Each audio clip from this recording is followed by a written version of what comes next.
So అనుకున్నది సాధించినట్టున్నారు. అనుకున్నది సాధించలేదండి. నేను ఎప్పుడు కూడా ఏది ఆశించి డబ్బులు ఇవ్వలేదని మీకు ముందే చెప్పాను. కానీ ఇక్కడ కూడా వచ్చి ఆక్యుపై చేసేస్తే ఇంకా మరి మా డబ్బులు గ్యారంటీ ఏముంటుంది? శ్రీను గారికి అదే అడిగితే ఇంకా మరి నేను ఇంకేం చేయలేనమ్మా, హౌస్ నీ పేరు మీద రిజిస్ట్రేషన్ చేసేస్తానని చెప్పి నేను నాకు 1140కి రిజిస్ట్రేషన్ చేయడం జరిగింది.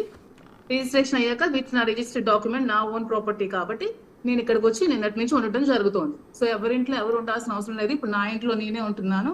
ఇది నా ఓన్ ప్రాపర్టీ. ఈ ఇంట్లో ఇప్పుడు వానికి గాని ఎవరికి గాని సంబంధం లేదు. ఎవరు కూడా దగ్గరికి కూడా రావడానికి వీల్లేదు.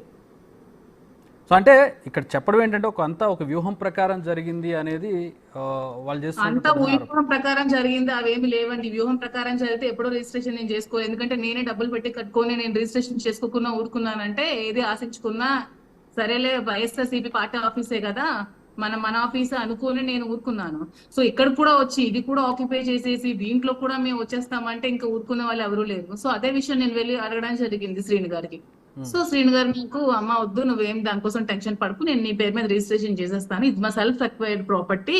నేను సొంతగా ఈ సైట్ కొనుక్కున్నాను, డబ్బులు నువ్వు పెట్టావు కాబట్టి ఇది నా సెల్ఫ్ అక్వైర్డ్ ప్రాపర్టీ కాబట్టి దీనికి ఎవరికి ఏ సంబంధం లేదు, నీకు రిజిస్ట్రేషన్ చేస్తానని చెప్పి నాకు నిన్న 1140కి రిజిస్ట్రేషన్ చేయడం జరిగింది.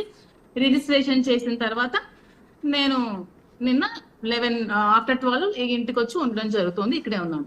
ఇప్పుడు కూడా ఇంటికి పవర్ అంతా కట్ చేసింది ఆమె. పవర్ కూడా లేదు ఇంట్లో. గోడలు అవి పగలు కొడుతున్నారు, తలుపులు అవి. ఇంకా నాకు స్టిల్ ఆమె నుంచి థ్రెట్ ఉంది. పోలీసులు ఇంకా నాకు రక్షణ కల్పించాలని కోరుకుంటున్నాను. అంటే ఇప్పుడు వాణి గారు కోర్టును ఆశ్రయించారు, కరెక్ట్గా తీర్పు వచ్చే రోజే మీకు రిజిస్ట్రేషన్ పూర్తయింది. వాణి గారు కోర్టును ఆశ్రయించారు అవేవి నాకు తెలియదండి. నాకు సంబంధించిన విషయాలు ఎలా అవుతాయి? కోర్టుకు ఆశ్రయించారో ఈ ఇంటికి సంబంధించే తనకి ఇంట్లోకి వెళ్లే హక్కు ఉంది.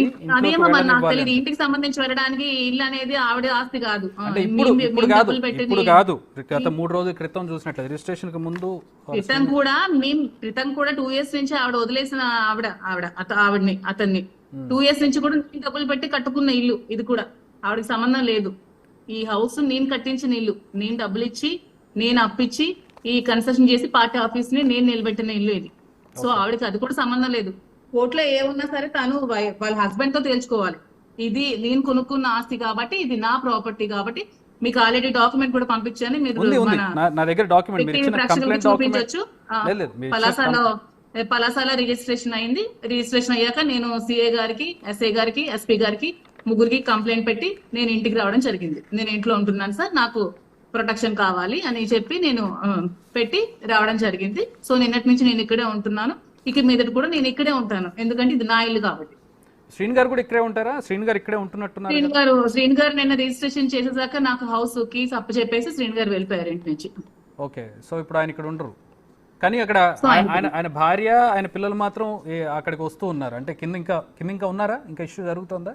అంటే ఆవిడ ఎప్పుడు కూడా ఎవరి ఆస్తిలోకి వెళ్ళిపోయే టైప్ కాబట్టి ఆవిడ ఇంకా వస్తూనే ఉంది. దీని మీద పోలీసులు సివియర్ యాక్షన్ తీసుకోవాలి. నేను కూడా ఇంకా మళ్ళీ పోలీసులకి నేను కాల్ చేయడం జరుగుతుంది. వాళ్ళు రెస్పాండ్ అయ్యారు, బాగానే వచ్చి ఉన్నారు. ఎందుకంటే ఇది నా ప్రాపర్టీ కాబట్టి ఎవరు నా ప్రాపర్టీలోకి రావడానికి రైట్ లేదు. మాధురి గారు, ఇది మీ ప్రాపర్టీనే కాదని ఎవరు అనట్లేదు. మా చేతిలో మీరు ఇచ్చిన పేపర్స్ ఉన్నాయి, మీ పేరు మీద రిజిస్ట్రేషన్ అయినట్టుగా పూర్తిగా ఉంది.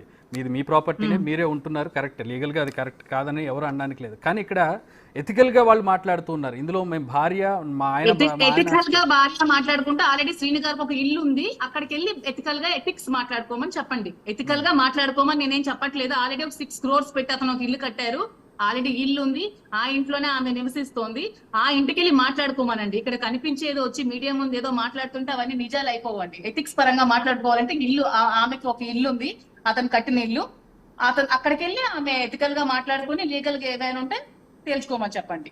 ఎవరో పెట్టిన ఇల్లు, ఎవరో మేము కట్టుకున్న ఇల్లు మీదకి వచ్చి దోపిడీ చేసేసి దౌర్జన్యం చేసేసి వచ్చేస్తారంటే ఎవరికి అవ్వదు కదా. ఇన్ని రోజులు ఎందుకు పట్టింది? ఇన్ని రోజులు ఆవిడ కోర్టును ఆశ్రయించాకే ఎందుకు రిజిస్ట్రేషన్ అయింది? ఇంతకు ముందే ఎందుకు చేసుకోవాలి?